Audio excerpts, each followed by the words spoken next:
¿Se acuerdan que decíamos que la Biblia es inspirada por Dios? ¿Qué significa inspiración?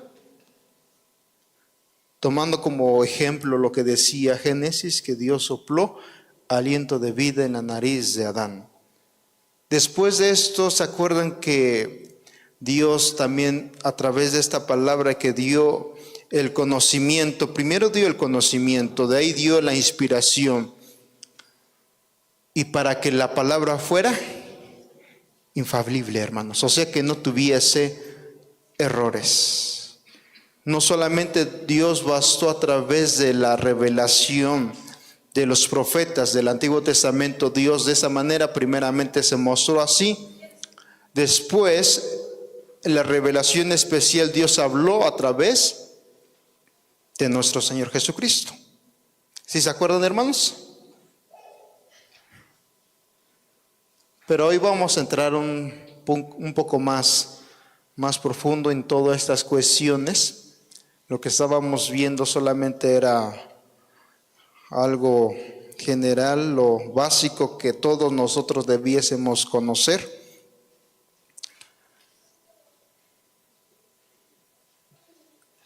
Bien, hermanos, se ponen un momento de pie. Vamos a dar lectura a esta parte de la Escritura. Sé que ya la mayoría lo tienen. Isaías capítulo 55.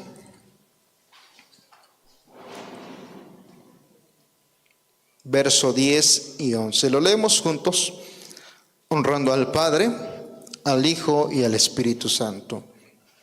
Dice: porque como desciende de los cielos la lluvia y la nieve, y no vuelve allá, sino que riega la tierra y la hace germinar y producir, da semilla al que siembra, así será mi palabra que sale de mi boca. No volverá a mí vacía, sino que hará lo que yo quiero y será prosperada en aquello para que la envíe. Vamos a orar, mi amado Padre. En esta tarde hemos de escudriñar tu palabra. Quiero suplicarte que en mi propia vida sea útil para poder transmitir lo necesario para tu iglesia. No sea en mi forma de pensar, en mis ideas y mis pensamientos. Pero sé que en ti, Padre, yo confío y usarás, Padre, para que tu iglesia pueda comprender lo que hemos de ver esta tarde. Que cada vida esté presta y atenta a escuchar esta palabra, en la cual lo que hemos leído sé que no volverá vacía, sino hará lo que tú quieres, Padre eterno, de cumplir tu palabra. Y dice tu palabra que todo ello será prosperado para la honra y la gloria tuya. Nos ponemos en tus preciosas y benditas manos. En el nombre de Cristo Jesús. Amén. Tomen sus lugares, hermanos.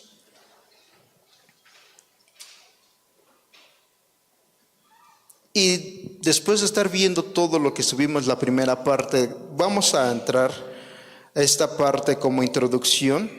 Dice en la hoja 1, dice: en estas lecciones de canonicidad abordaremos temas de suma importancia para la iglesia cristiana en general, y lo haremos a través de preguntas. Por ejemplo, ¿por qué nuestra Biblia y la Biblia de los católicos es diferente?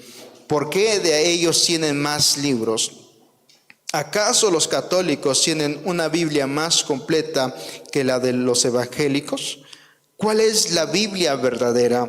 ¿Cuáles son los libros apócrifos? Etcétera. Desglosaremos el tema de canonicidad bajo los siguientes subtemas. Entonces, en esta parte, hermanos, no sé si ustedes en todo el tiempo que hemos llevado como cristianos evangélicos, que hemos confesado el nombre de nuestro Señor Jesucristo, ¿nos han hecho estas preguntas, hermanos?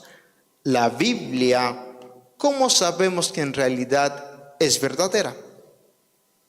Y si no han surgido estas preguntas, y si hubiese llegado una persona y le hubiese pedido bases fundamentales de decirles: a ver, si tú crees en el libro que tú traes en las manos, demuéstramelo con fundamentos que es de Dios, ¿qué le diremos, hermanos? ¿No les han tocado esas partes, hermanos? ¿Verdad que es un poco difícil responder a esas preguntas? Muchos le dirán, ay, no sé por qué, yo solamente crecí en el cristianismo. Pero recuerden que nosotros debiésemos conocer todas estas cuestiones. Y vamos a estar viendo estos puntos: la definición de canon y canonicidad, el canon del Antiguo Testamento, tercero, el canon del Nuevo Testamento, y cuarto, los libros apócrifos. Dios en su infinita misericordia ha tenido el cuidado de que el mensaje de su palabra llegue hasta nuestros días tal cual la dijo hace muchos siglos atrás. Y aun cuando el enemigo ha intentado por todos los medios destruir la Biblia, Dios ha cumplido su promesa. Y es algo muy cierto, hermanos. ¿Se acuerdan en qué año se recopiló el Antiguo Testamento, hermanos?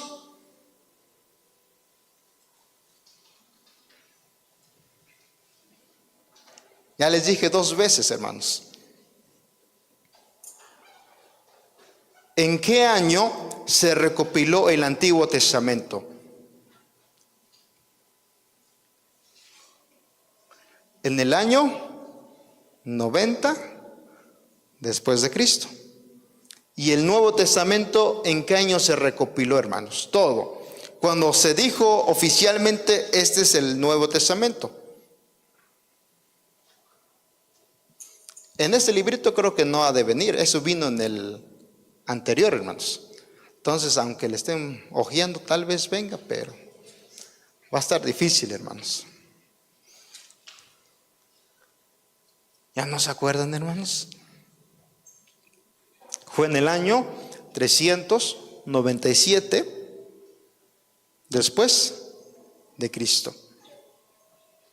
Y recuerdan que viendo todas estas partes, hermanos, aún después estuve viendo, leyendo algunas cositas, viendo algunos videos de parte de todo esto.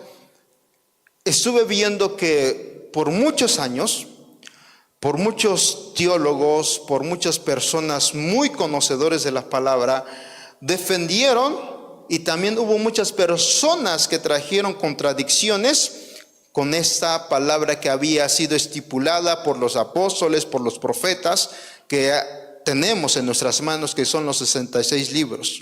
Y por muchos años, hermanos, han tratado de destruir esta palabra, hermanos. Por muchos años. Pero gracias a Dios en su infinita divinidad, Dios nos ha permitido disfrutar de esa palabra, hermanos. ¿Qué nos dice Mateo 13:31?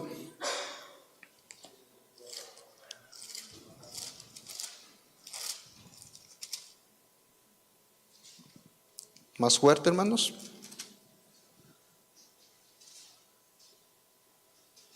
Mateo 13:31.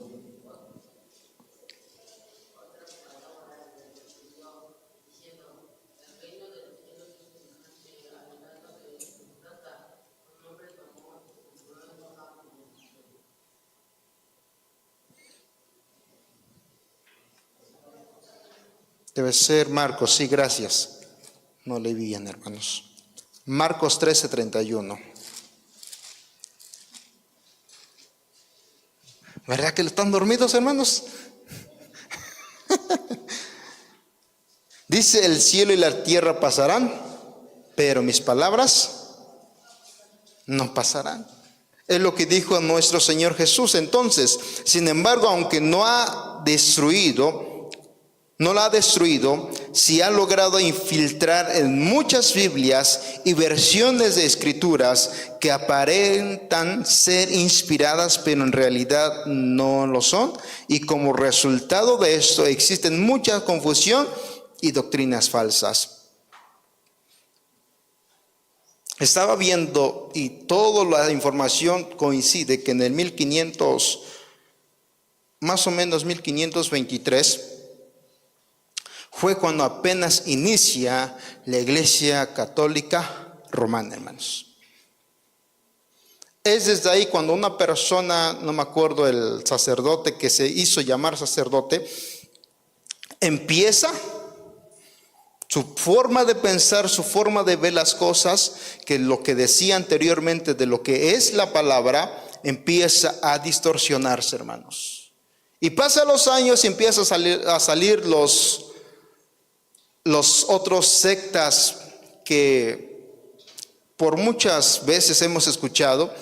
Y esto ha sido las razones, hermanos, por la falta de conocimiento, pero sobre todo el temor a Dios, han surgido muchas sectas, hermanos. Entonces, ¿cómo podemos entonces estar seguros de que la Biblia que usamos en realidad,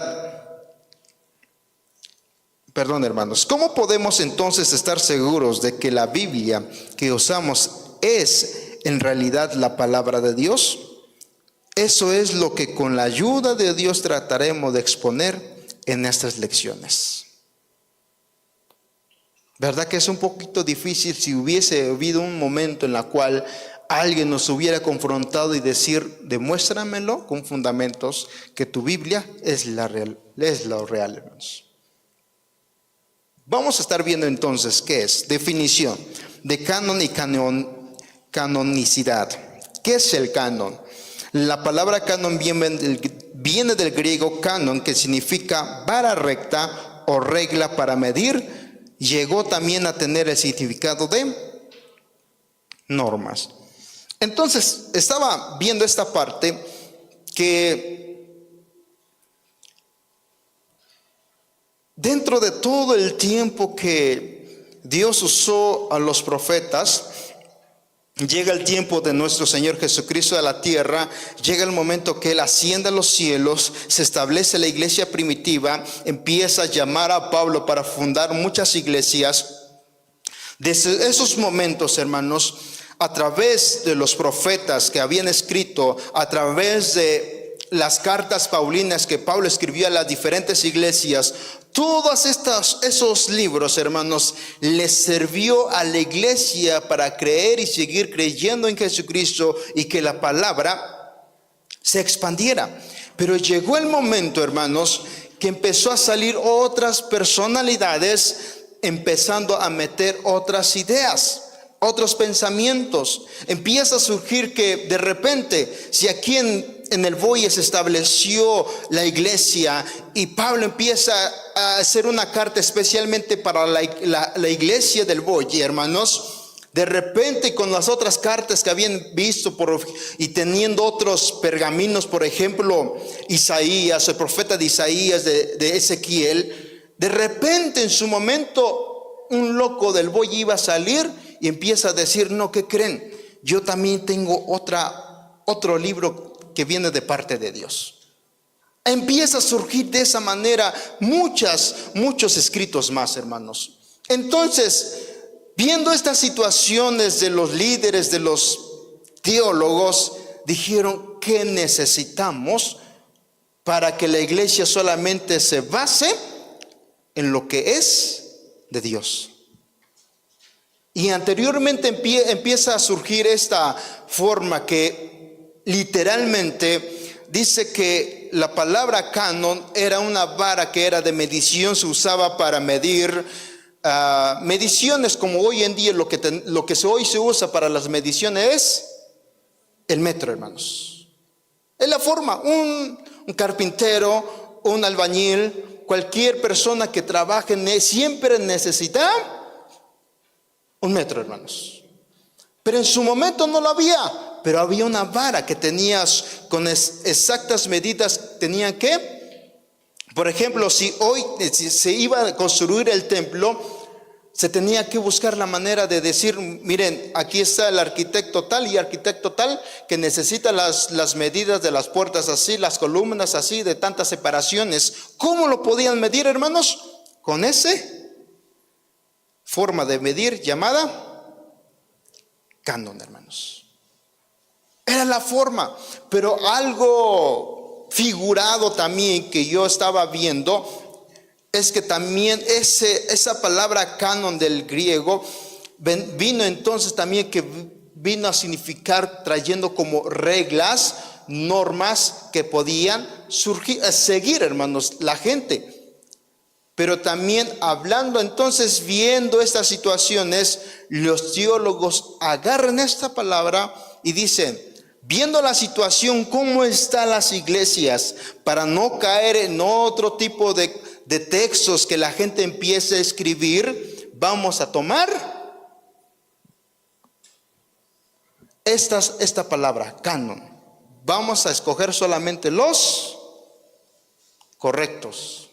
Fue de esta manera. Entonces, el diccionario cristiano define canon de la siguiente manera: son los libros de la Sagrada Escritura o Biblia aceptados por la iglesia cristiana, conteniendo reglas de fe y prácticas, hermanos. Era de esa manera. El canon, por lo tanto, es el conjunto de libros aceptados por la iglesia de todos los tiempos y que forman lo que conocemos como la Biblia. Y al estar viendo toda esta parte, hermano, les quiero decir que no fue fácil. Tantos hombres y tantas personas empiezan a surgir. Estaba viendo que había teólogos que autorizaban, porque fue muchos años de decisiones. Entonces, del Nuevo Testamento, para que se meta en el canon, los libros divinamente que vienen de parte de Dios, hubo varios teólogos que dijeron que Santiago, que Segunda de Pedro, que los libros del apóstol Juan no eran de Dios. Y hubo teólogos que empezaban a salir diciendo no, que solamente los evangelios de Mateo, Marcos, Lucas y Juan, esos son los correctos. Y hubo teólogos que dijeron no, Lucas no, porque él no fue apóstol de Dios, simplemente fue una persona que estuvo con Pablo. Entonces fue muchos años que se batalló con los teólogos, con las iglesias que en ese momento habían, hermanos, para poder escoger cuáles eran los correctos o los que venían divinamente de parte de Dios. Y que hoy lo olvidemos, hermanos, y que hoy no podamos traer nuestra Biblia y leerla, hermanos. Si se dan cuenta que costó años para poder recolectar estos 66 libros. Y les digo, hermanos, tómense la tarea de investigar qué es la palabra canonicidad. Investíguenlo, hermanos. Van a ver que van a encontrar una información que, si muchos lo empiezan a ver, no lo van a entender, se van a dormir. Pero si ustedes tendrán la intención de saber estas cosas, les parecerá muy interesante, hermanos. Y creo que para nosotros como iglesia sería algo muy necesario que supiéramos, hermanos. Si se acuerdan que hace 15 días les decía, la iglesia del Boye, ¿cuántos años cumplimos de como que empezaron a hacer los cultos aquí, hermanos? Medio siglo, ¿no, hermanos? Y para que no sepamos todas estas cuestiones,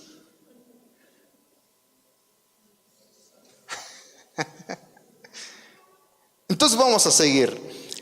Es el derecho de un libro de ser considerado o contado como parte de la colección de escritos sagrados, es decir, del canon bíblico. Se usa la palabra canonicidad para referirse a un solo libro, y canon cuando se trata de toda la Biblia, hermanos. Pruebas de canonicidad. Dentro de esta parte, aquí lo que escribieron este mensajero, ponen 5 cuestiones para poder tomar bases para la selección de los libros y ponerlos en el canon, hermanos. ¿Cuáles fueron? Dice, básicamente eran 5 pruebas a las que eran sometidos los escritos para ser aceptados o rechazados dentro del canon. Lo primero es su autoridad. Segundo, su autoría. Tercero, su autenticidad. Cuarto, su alcance. Y quinto, su aceptación. Lo primero, para ese ejemplo, vamos al libro de Jeremías 1, hermanos.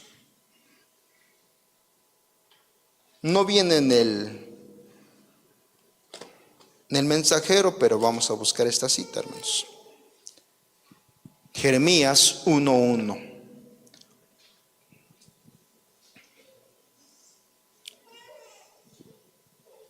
Dice la palabra de Jeremías, hijo de Hilcías, de los sacerdotes que estuvieron en Anandot, en tierra de Benjamín. Palabra de Jehová que le vino a los días de Josías, hijo de Amón, rey de Judá, en el año 13º de su reinado. Verso 3.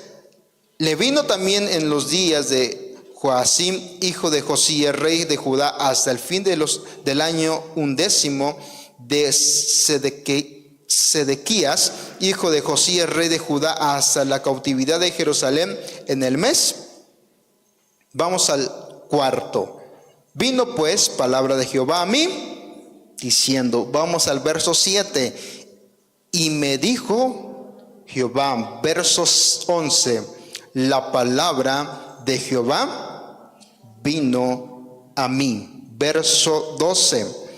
Y me dijo Jehová, verso 13, vino a mí la palabra de Jehová. Verso 14, me dijo Jehová. Capítulo 2, verso 1 tan solo, vino a mí.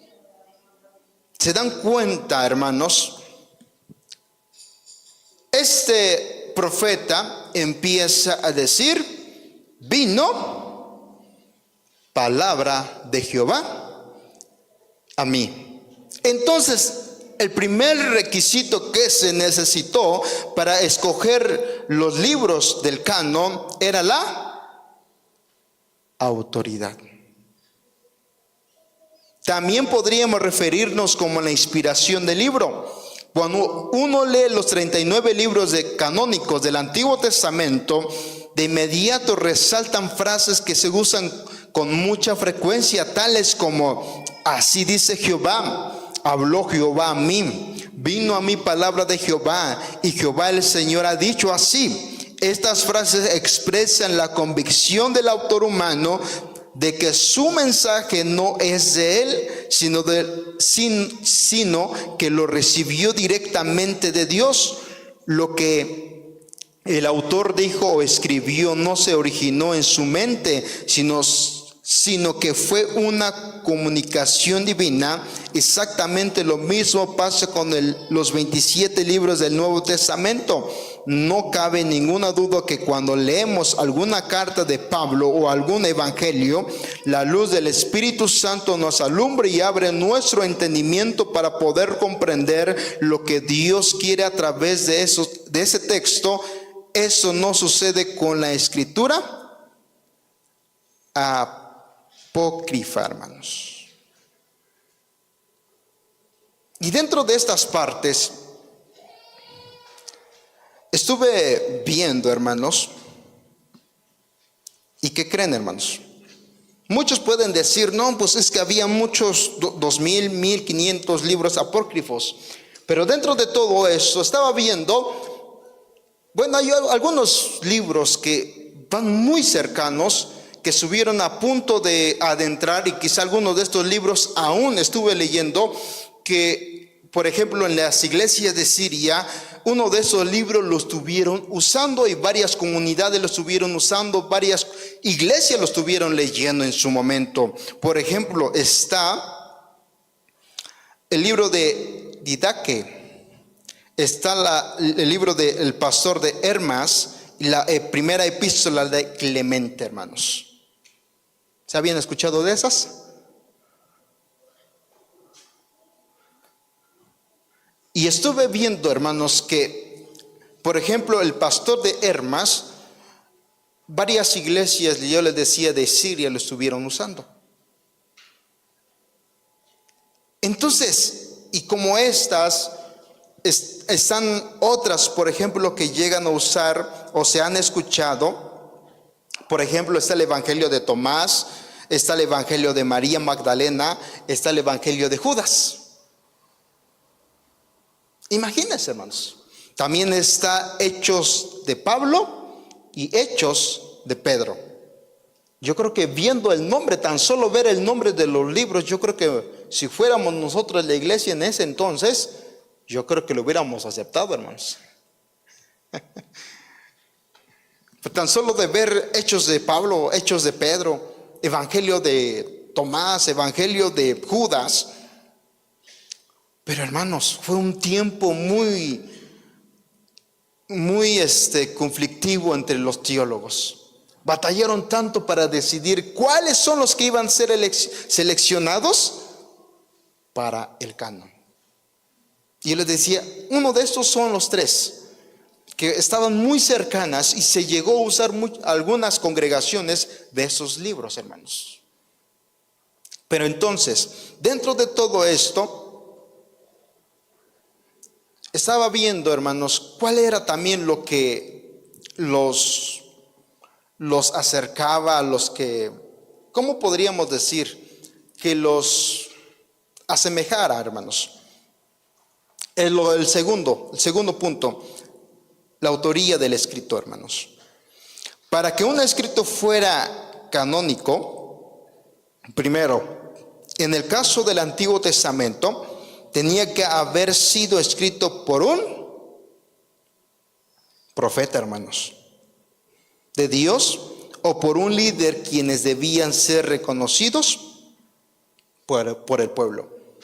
Entonces, no cualquier libro, no cualquier escrito que haya sido por unas personas que simplemente a unas palabras hablan de las maravillas de Dios, iban a ser tomadas para que en el Antiguo Testamento fuera recopilado y fuera metido en el canon del Antiguo Testamento. No, hermanos. Solamente ¿quiénes? Los profetas de Dios. No me acuerdo quién fue uno de los profetas. Si se acuerdan, hermanos, que el pueblo de Dios, acuérdense que Dios hablaba al pueblo a través de los profetas. Siempre el pueblo esperó de parte de Dios buenas cosas. Siempre el pueblo esperó eso. Y llegaron varios profetas falsos que le dijeron, no, dice Dios que este año va a suceder cosas buenas. Pero solamente hubo un profeta que dijo que iba a venir el juicio de Dios. ¿Sí se acuerdan del profeta, hermanos? ¿Cómo se llama? Tan solo en ese entonces, hablando, por ejemplo, lo que hablaba Jeremías, él hablaba diciendo que debían tener cuidado de los falsos profetas. Entonces, a pesar de que surgieran muchos profetas y que hablaran y dijeran, no, Dios me dijo que iba a pasar, que va a hacer eso, iba a hacer aquello, ¿cómo iba a tomar entonces el pueblo de los escritos de los verdaderos profetas para meterlo al canon del Antiguo Testamento? Uno de los requisitos era que de lo que hablara iba a acontecer, hermanos. Era uno de los requisitos. Para el Antiguo Testamento, vamos para el Nuevo Testamento. En el caso del Nuevo Testamento, tenía que haber sido escrito directamente por un apóstol de Jesús o supervisado por alguno de ellos. Ejemplo, está Marcos, escribió el evangelio que lleva su nombre bajo la supervisión ¿de quién? De Pedro. Por otro lado, Lucas lo hizo consultando el testimonio del testigo oculares de los hechos. ¿Pero por quién, hermanos? ¿Quién fue el supervisor de Lucas, hermanos? Al que me lo diga se lleva su vaso de, bueno, yo estoy diciendo atole, hermano, no sé si se vaya a ver. ¿Quién era el supervisor de Lucas, hermanos, del doctor Lucas? ¿Quién? ¿Quién, hermanos? Pablo. Acuérdense que En el viaje que hizo Pablo varias ocasiones siempre se llevaban ayuda. Y uno de ellos que describe Hechos de los Apóstoles en los últimos capítulos, se es mencionado ¿a quién? A Lucas. Entonces, ¿cómo iba a tomarse los escritos para meterlo en el canon del Nuevo Testamento? Tenían que ser apóstoles que directamente estuvieron con Jesús. Por ejemplo, Mateo, Pedro, Juan.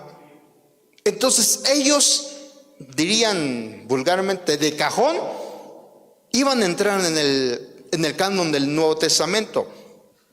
Pero uno de ellos, que menciona ese ejemplo, Marcos y Lucas, tenían que ser supervisados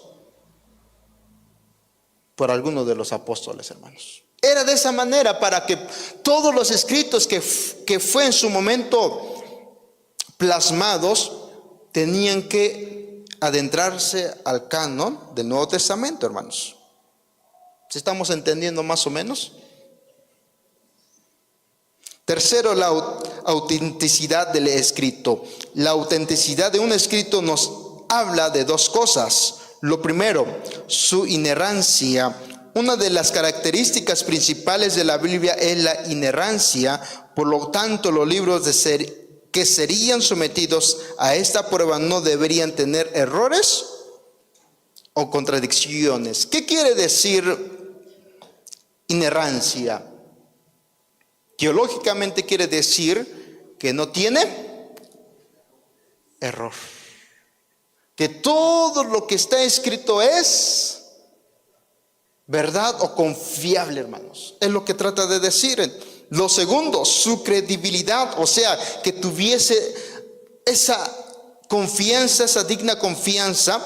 Los acontecimientos relatados en dichos libros debían tener sustento histórico, geográfico, doctrinal. No debían ser fábulas, novelas o historias basadas en la ficción religiosa, como en la gran mayoría de los libros apócrifos, hermanos. Entonces nos damos cuenta, hermanos, para la selección de todo esto tenía que haber autenticidad. Solamente yo me imagino. Los que han ido a las reuniones del pueblo, hermanos, ¿sí se han dado cuenta cuánto tardamos en un punto para tomar una decisión? Ahora imagínense para poder escoger los libros divinos de Dios.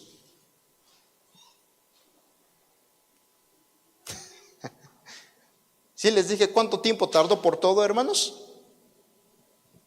Casi fueron 16 siglos.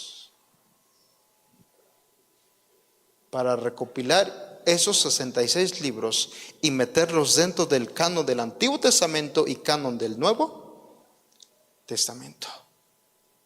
Qué precioso, hermanos. Yo me sorprendo. Tantos hombres, tantos teólogos que muchas veces yo estaba viendo que muchos teólogos escribían cartas de recomendaciones y le decía a las iglesias: miren, estas son los libros que tienen que leer. No, que estos son los libros que tienen que leer. Quedan en duda ciertos libros. Había ese debate, hermanos. Les decía, si tan solo en el pueblo, ¿cuánto tardamos por 2 o 3 puntos? Estamos 6, 5 horas sentados ahí, hermanos, y a veces no le damos solución. Se dan cuenta que lo que tenemos en nuestras manos transcurrió 16 siglos para que lo pudiéramos leer sin complicaciones.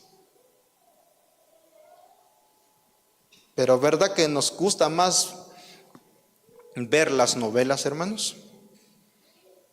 Qué bonito es sentarnos a ver las series. Qué bonito es verla. ¿Qué más, hermanos, hay en la televisión? las películas, el celular, las redes sociales. ¿Sí se dan cuenta, hermanos?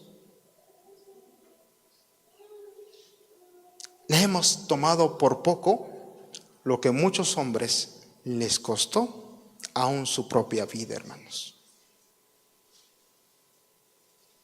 Es un gran sacrificio para que hoy la iglesia pueda disfrutar, leer la palabra de Dios, conocer más de Dios, hermanos. Qué precioso es nuestro Dios. Entonces decíamos, es la autenticidad del escritor. Lo siguiente, lo cuarto.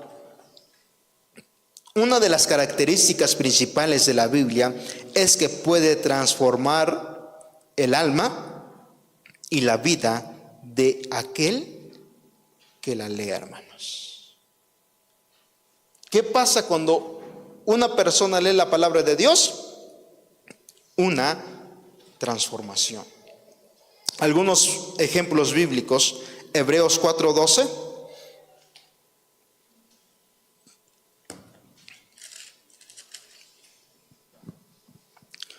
Dice, porque la palabra de Dios es viva y eficaz y más cortante que toda espada de dos filos, y penetra hasta partir el alma y el espíritu, las coyunturas y los tuétanos, y discierne los pensamientos y las intenciones del corazón. Salmos 19:7.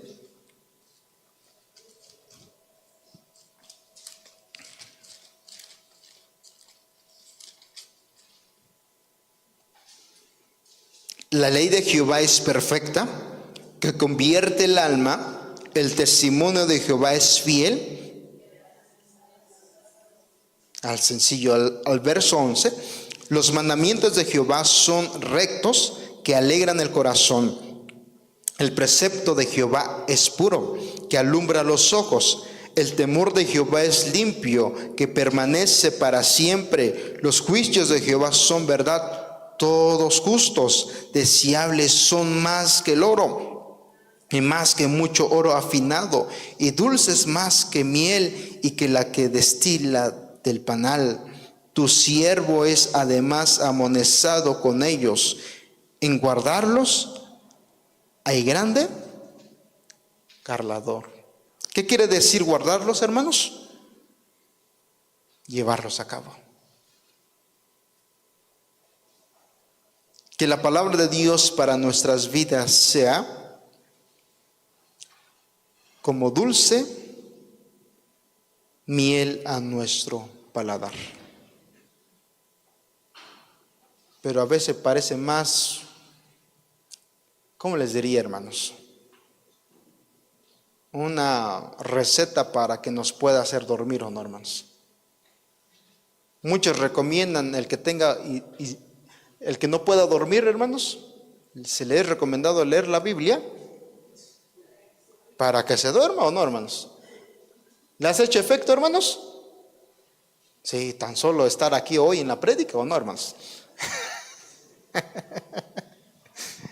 Pero la palabra de Dios tiene que ser para nosotros más especial que lo material, más que lo que comemos, y poderlo llevar en práctica, hermanos.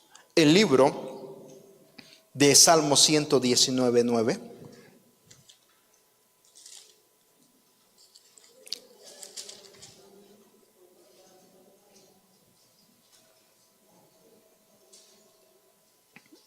Como dice, ¿con qué limpiará el joven? Con guardar tu palabra. Vamos al verso 129. Maravillosos son tus testimonios, por tanto los ha guardado mi alma. La exposición de tus palabras alumbra, hace entender a los simples. Una de las cosas que muchos decimos, hermanos,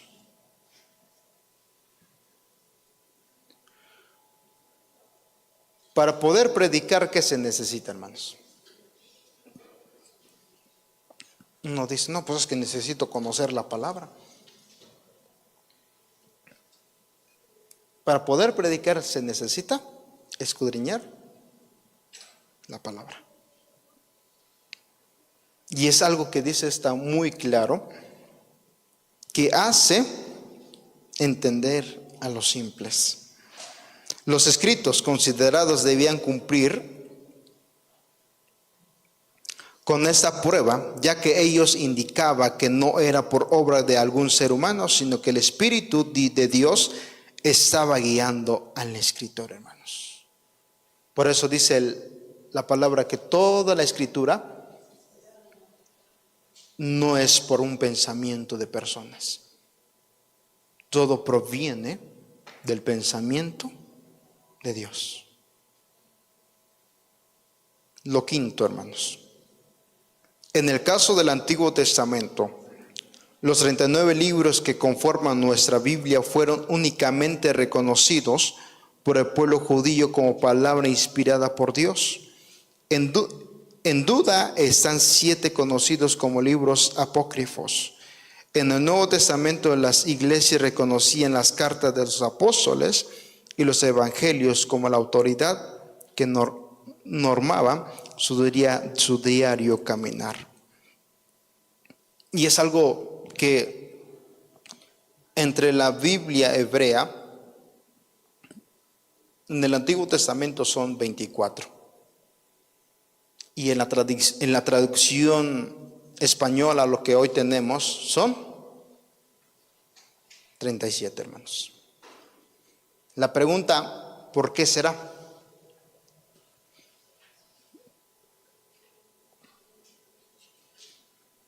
Porque los judíos no está como nuestros libros. Está considerada, por ejemplo, Primera de Reyes y Segunda de Reyes, 2 libros. En los judíos es un solo libro, hermanos. Así está considerado para con ellos. Y otra de ellas, nuestro último libro es Malaquías.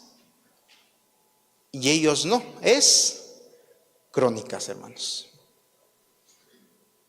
Y luego está se me fue el penúltimo, pero el antepenúltimo es Daniel, hermanos. Y por ejemplo, esta parte de Daniel, mi pregunta es, hermanos, ¿Daniel era un profeta?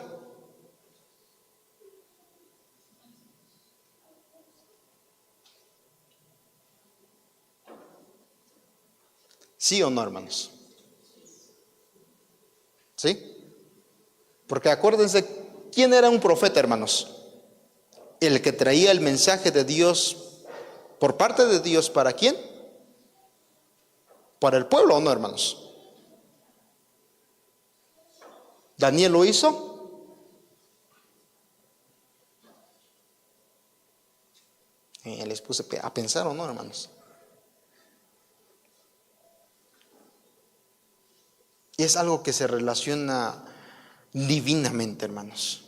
Porque algo que estaba viendo, que entre el Antiguo Testamento, para asemejarse todos estos libros del canon y del Nuevo Testamento, debía haber conexiones. El ejemplo, vamos al libro de Mateo 24:15, hermanos. Es algo que nuestro Señor Jesucristo dijo.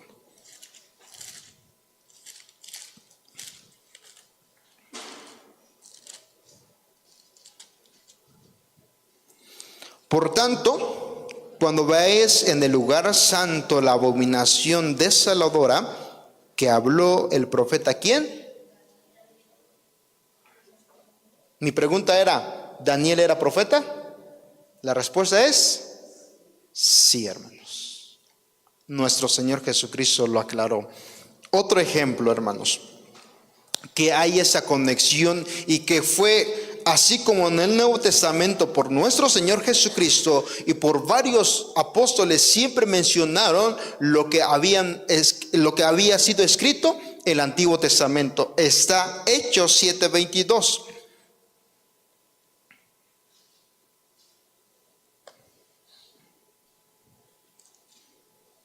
Y fue enseñado Moisés en toda sabiduría de los egipcios y era poderoso en sus palabras, en su palabra y obras. ¿Por qué es mencionado, hermanos? Estaba viendo que hay muchas personas, muchos teólogos, hacen la mención, por ejemplo, los primeros 5 libros que está llamado como Pentateuco, que es Génesis, Éxodo, Levítico, Número y Deuteronomio. Muchos dicen que no es escrito por Moisés. Y aún nos dicen que en esos tiempos no sabían ni escribir, hermanos. Pero aún lo que describe Hechos, que ¿quién era Moisés? Un sabio en Egipto, hermanos. ¿Era cualquier persona? No, hermanos. Era una persona muy conocedora que Dios usó para escribir estos 5 libros que habla el primer libro, la creación de Dios. Y hay muchos ejemplos. Traía otros libros, hermanos, otros ejemplos pero esperamos que más después lo podamos ver más, adentrarnos más. Hay mucho que decir. Pero vamos con lo que ya estábamos, hermanos. En el quinto, en la parte de abajo, nota importante, los escritos debían cumplir estrictamente las 5 reglas sin faltar una sola. Y si un escrito faltaba en alguna era desechado y no podía ser considerado parte de la escritura bíblica o del canon bíblico, hermanos. ¿Qué se consideraba? Estas partes, que cumpliese todos esos requisitos, hermanos. Yo les decía, son muchos libros que en su momento estaban la gente queriendo meterlo en el canon, pero un ejemplo que escuchaba que era muy cierto, hermanos, la iglesia, los sacerdotes, su trabajo, su tarea era conservar lo que ya tenía en sus manos. Por ejemplo, hermanos, usted para poder identificar un billete falso, ¿cómo lo va a saber, hermanos?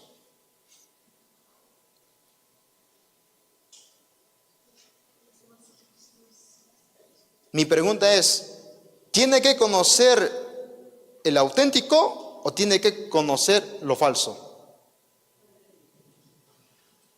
Lo auténtico, hermanos. Si usted sabe lo que es el billete verdadero, si usted lo va a conocer bien, cuando le llegue a sus manos un billete falso, luego lo va a identificar que es falso.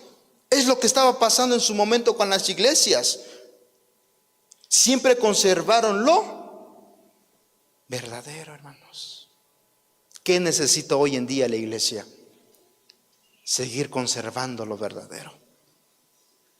Cuando usted sepa lo real, lo que está escrito, la palabra de Dios, lo que tenemos en nuestras manos, si usted sabe todo y lo conoce de pasta a pasta, va a venir lo falso y lo va a identificar, hermanos. Entonces mi pregunta es, ¿por qué muchas de las veces llegamos a caer en lo erróneo, hermanos?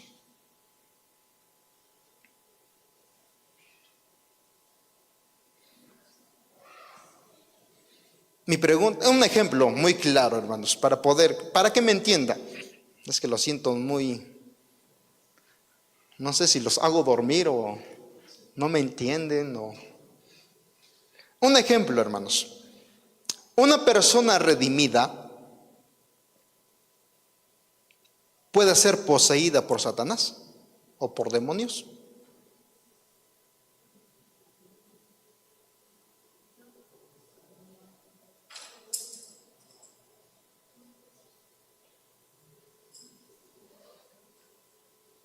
Si usted conociera la Biblia como viene como tal, hermanos, no. Otro ejemplo. Si nosotros somos personas redimidas, regeneradas por la sangre de Cristo, ¿vendrían las maldiciones de nuestros antepasados?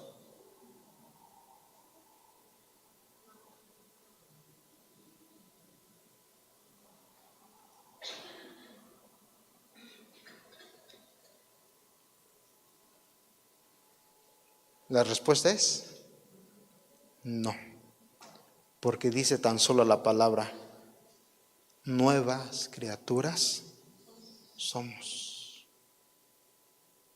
El viejo hombre se quedó. ¿Sí se dan cuenta, hermanos? Tan solo estos ejemplos nosotros como iglesia hemos caído en muchas cosas erróneas. ¿Qué necesitamos? Conocer lo auténtico, conocer lo real, hermanos. Si nosotros como iglesia conociéramos tal cual es la palabra de Dios, no hubiese necesidad, hermanos, que nos estuviésemos preguntando: ¿esto será de Dios o no será de Dios? Si hago esto, ¿es pecado o no es pecado? ¿O no, hermanos? Como preguntas tan, no sé, hermanos. Llega alguno a preguntar: ¿es bueno o malo tatuarse? ¿Es bueno o no bueno vestirme así? ¿Es bueno o no bueno actuar de esta manera? ¿Se dan cuenta que la iglesia tiene que conocer lo auténtico, hermanos? Cuando uno conoce lo real, no se va a preocupar por eso. Lo que se va a preocupar es agradar a Dios. Es lo que necesitamos, hermanos. Conozcan más la palabra. Conociendo más la palabra, no hubiese necesidad de decir estas cosas que no. Si nosotros nos estancaríamos en estas cosas, la iglesia no avanzaría, hermanos. Y es por eso que hay muchas partes de nuestra familia, de nuestra propia vida, se ha estancado por estas cosas, por no escudriñar la palabra, hermanos.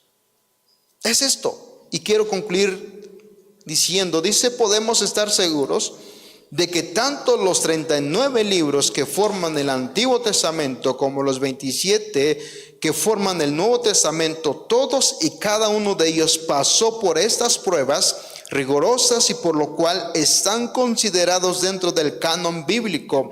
Ninguno de los 66 libros de la Biblia tienen origen dudoso, mucho menos alguna falta enseñada, doctrina errada o contradicción. El pueblo judío fue elegido por Dios no solo para que de su linaje viniera el Mesías, sino además para guardar y preservar el mensaje de la bendita palabra de Dios. Y damos gloria y bendecimos al pueblo de Israel que conservó el canon del Antiguo Testamento, hermanos. Fue ese pueblo que conservó lo auténtico y lo real de parte de Dios, hermanos. Lo que dice Romanos 3:1, por último, y finalizamos.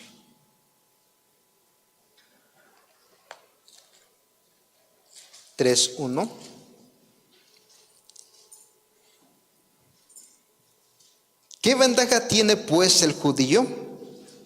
¿O de qué aprovecha la circuncisión? Mucho. En todas maneras, primero ciertamente que les ha sido confiada la palabra de Dios. Nos damos cuenta que a través de este pueblo tenemos el Antiguo Testamento. Gracias a este pueblo. Hoy solamente nos toca guardar, cumplir, llevar este testimonio, estos estatutos, estos mandamientos en nuestro diario vivir, hermanos. Es lo que le corresponde hoy a la iglesia, hermanos. ¿Cuántos se gozaron por esta palabra? ¿Se dan cuenta que es agradable seguir escudriñando estos mensajes? Vamos a ponernos de pie y damos gracias a Dios, y que sea Dios siguiendo ayudándonos para poder entender, comprender lo que está escrito y poder seguir creciendo, madurando en la palabra de Dios. Damos gracias, mi amado Padre eterno. Quiero darte las gracias, mi amado Dios, por esta preciosa y bendita palabra que ha sido inspirada por ti. Quiero darte las gracias, mi amado Padre, por lo que has hablado en cada vida y en cada corazón. Solamente nos toca pedirte que tengamos un corazón sensible, un corazón que pueda recibir esa palabra y poder seguir creciendo nuestra vida espiritual, a no estancarnos en donde estamos, mi amado Padre, a no seguir guiándonos, Padre, por falsas doctrinas. Nosotros no hemos de solamente de guiarnos por lo que escuchamos, sino por lo que tenemos en nuestras manos, de escudriñar, de leer, de estudiar, mi amado Padre. Y permite que tu pueblo tenga ese interés, el deseo, el amor por tu palabra, el deseo de escudriñarla, mi amado Padre. Permite que cada uno de nosotros podamos hacerlo, Padre eterno, en nuestro diario vivir. No permitas que el enemigo atente al corazón y nos traiga, Padre eterno, del desánimo, trayendo, Padre eterno, nuestras vidas el no querer hacer las cosas para agradarte. Espíritu Santo, ven y toma cada corazón. Lo que hoy nos queda solamente es pedirte que nos ayudes a vivir una vida agradable delante de ti, mi amado Dios. Hoy doy gracias por este mensaje en el nombre de nuestro Señor Jesucristo. Amén y amén.